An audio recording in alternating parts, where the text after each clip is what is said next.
Olá pessoal, eu sou Pedro Holloway, sócio fundador da Caju Capital. Trago para vocês e para nós o nosso giro semanal da semana que se inicia em 15/12 e vai até dia 21/12. A gente vai passar pelos principais indicadores econômicos e financeiros para saber o que mais importante acontece essa semana.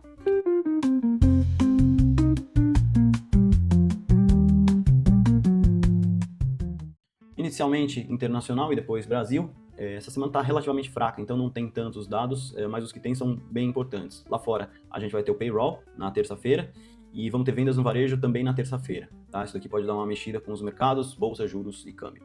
Na semana passada a gente teve a decisão do FONC e ele teve queda na taxa de juros de 0,25, a gente vai ver daqui a pouco.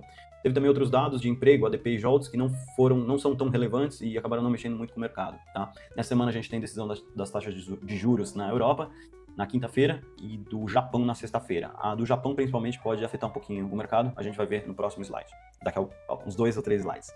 No Brasil, a gente tem indicadores econômicos relevantes, como o IBCBR, que será divulgado na quarta-feira, e teremos a ata do Copom, que é divulgado na terça-feira. Na semana passada, a gente teve o Copom, de fato, que teve uma manutenção das taxas de juros em 15%, com um discurso relativamente duro. Teve o IPCA, que o esperado era 0,20 e veio 0,18, e teve outras pesquisas um pouco menos relevantes, de indicadores antecedentes do PIB, como a PMS e a PMC.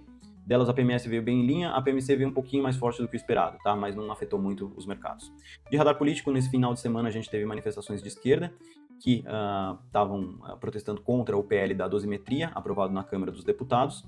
Esse projeto, ele altera as penas, o cálculo das penas dos atos de 8 de janeiro, e foi para o Senado, está na CCJ. Aparentemente, pelos discursos, é difícil que passe do jeito que foi, do jeito que saiu da Câmara. Então, teremos algumas alterações, inicialmente na CCJ, para depois ir para o Senado votar, tá bom? Então, olho nisso daqui que pode ter algum impacto. Bom, internacional, então, como eu falei, a gente teve decisão de taxa de juros nos Estados Unidos, os juros foram para 3,5 a 3,75, e a expectativa é que janeiro mantenha essa taxa, tá? A decisão de 28 de janeiro mantém essa taxa de 3,5 a 3,75. Para março também é esperado que mantenha essa taxa, e para abril só que está esperado uma queda de juros em 0,25. E aí, junho se mantém ainda nesse patamar, daí ele cai ali para 3,25 a 3,50 e fica nesse patamar, tá? Então, juros deve permanecer lá nos Estados Unidos de 3,50 a 3,75. Só lembrando que lá é por banda, tá? Eu não consigo falar uma taxa única. Com isso, as taxas de juros, elas voltaram porque era um patamar de um mês atrás, então a gente vê que a linha contínua azul, ela está bem próxima da pontilhada azul. Então, só ali nos vértices mais longos está um pouquinho mais distante aqui, mas quase nada, né? Não chega nem a 0,25 bases. Bem próximo, então sem grandes movimentações nas taxas de juros americanas. Só essa queda de agora, né, que um mês atrás estava se dizendo que não ia ter queda, e como teve esses vértices mais curtos, eles caíram um pouquinho, tá bom? Mas isso a partir de agora já está no preço. Lá na Europa a gente vai ter decisão de taxa de juros. Na Europa a inflação está super sob controle, então qualquer decisão aqui ela tá bem precificada, tá? Estão esperando que se mantenha os juros em 2,15%. Já no Japão é esperado uma alta de juros, a gente está, depois de muitos anos, no patamar negativo até, né? Patamar de 0 ou 0,10, menos 0,10, o Banco Central do Japão, o BOJ, começou a subir juros, e agora é esperado na sexta-feira que suba mais 0,25. Então podemos ter um pouquinho de volatilidade na sexta-feira, isso muito por conta do carry trade. Então, carry trade, você toma dinheiro no Japão, que é uma taxa de juros mais barato, e empresta para países emergentes, claro, travando o câmbio e ganhando com esse diferencial de juros. Isso, quando o Banco Central japonês aumenta os juros, você diminui a atratividade desse carry trade. Tomar dinheiro emprestado fica mais caro. É claro que é marginal, mas de qualquer maneira é menos atrativo. Assim como em mercados emergentes, se você cai os juros, esse carry trade fica menos interessante, tá bom? Então, foco na sexta-feira aqui na decisão de juros do Japão. Vindo para a nossa terra Brasilis, a curva de juros está bem próxima também do que estava um mês atrás. O que dá para falar é que na semana passada a gente teve um certo otimismo, bolsa subindo e juros caindo, e aqui em vários vértices a gente vê essa queda de 5, 4, 6 pontos percentuais nas taxas de juros mais longas, tá bom? Então, um pouco de otimismo, mas mesmo assim, as mais longas ali, IPCA mais 7, está bem interessante ainda para o investidor brasileiro. De Copom aqui, a gente teve uma novidade, o mercado estava esperando que a taxa de juros poderia começar a cair a partir de janeiro, e com o comunicado do Copom, a gente vai ver a ata na terça-feira, a gente vê que teve um deslocamento e muita gente já começando a precificar que a queda de juros no Brasil aconteça só na reunião de março. Então, janeiro pode ser que não tenha queda. Antes, se a gente somasse o percentual de gente que acha que teria queda de meio com o percentual de gente que achava que teria queda de 0,25, ele superava a manutenção. E agora, nesse gráfico aqui de janeiro, não é isso que a gente vê. Tá? Então, juros caindo só lá para março do ano que vem, e aí coincide um pouco com o período eleitoral, né? Eu acho que o governo não está tão incisivo, reclamando do Banco Central que as taxas de juros estão altas, um pouco porque ele sabe que a queda de juros vai começar num período de debates eleitorais, ali vai começar as candidaturas a ganharem tração a partir de março, abril, e é quando coincide com a queda de juros, acho que vai ser um argumento para o governo falar. Aqui eu acho que a taxa de juros ela também não cai, muito por conta desse 2027 e 2028 que não está caindo. Ambos estão há 6 semanas consecutivas paradas, a 2027 em 3,80, inflação esperada para esse ano de 2027, e 3,50 para o ano de 2028. Eu acho que 2025 já não tem muito o que fazer, mas está dentro da meta. 2026 ele está caindo, então a gente viu ali que está caindo por 4 semanas consecutivas, 4,10.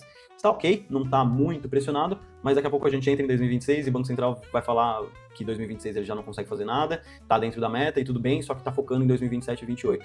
Então, economistas, eu sei que está no final do ano, mas por favor revejam suas projeções na Focus para 2027 e 2028. Não estou falando que é para baixo nem para cima, mas por favor revisem só para ver se está de acordo para o Banco Central tomar alguma decisão. IPCA a gente teve nessa semana, então era 0,20, então veio 0,18, relativamente em linha, nada demais. E só que, assim, ninguém está muito mais olhando para esse ano, para esse IPCA, que deve fechar aqui dentro da meta. Alguns destaques aqui, então algumas pressões em passagens aéreas, energia elétrica, hospedagem. Alimentação ajudou com tomate, arroz e leite, com recuo. E aí, esse ano está sob controle, 2026 um pouquinho alta, mas dentro da meta. E aí todo o mercado olhando para as revisões que serão feitas nas projeções da Focus 2027 e 2028. CDS no Brasil subiu um pouquinho, também nada demais, então 135 foi para 137. Mercados, bolsa subindo um pouquinho, né, ao longo da semana, então a gente teve aquele Flávio Bolsonaro Day, que foi na sexta-feira, que o mercado caiu 4%, mais de 4%, e veio recuperando ao longo da semana passada, tá bom? Mas ainda não atingiu as máximas históricas. Fluxo, isso daqui eu estou bem desconfiado, tá? O saldo de 2025 está em 26,5 bilhões, coisa que patamar que estava mais ou menos alguns meses atrás, então ele estava brigando ali no 22, 23, 21, ele ficava oscilando nesse range, e aí 4 bilhões de entrada de estrangeiro, para mim, não explica toda essa alta. Então, essa alta recente, recordes históricos, foi, na minha percepção, muito do fluxo local. Apesar que fundos de ações estão tendo saques e multimercados estão tendo saques. Então, a gente vê que é um pouco difícil quando isso acontece, porque o gestor brasileiro está pressionado, mas dentro da alocação que ele tem, ainda é um mercado super relevante, ele apostou um pouco mais em bolsa. Acho que não foram só pessoas físicas, mas o institucional também entrou um pouco mais em bolsa.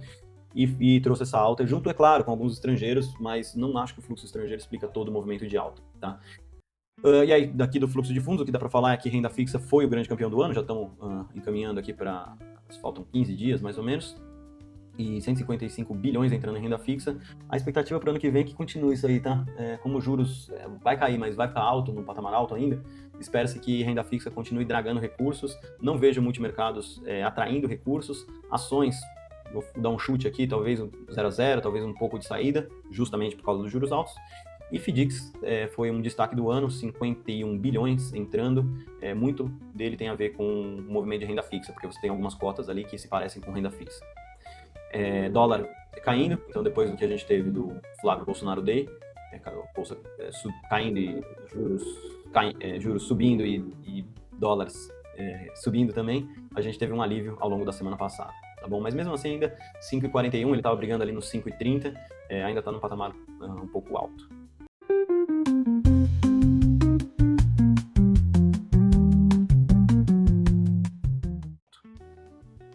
De oportunidades da semana, pouca coisa, continuo com 2 FDICs, se você for investidor institucional, fale comigo, tem um CRI também no forno e teremos novidades a partir acho que de janeiro, tá bom? Um abraço, pessoal. Cajuí Capital, fortalecendo negócios que movem o Brasil.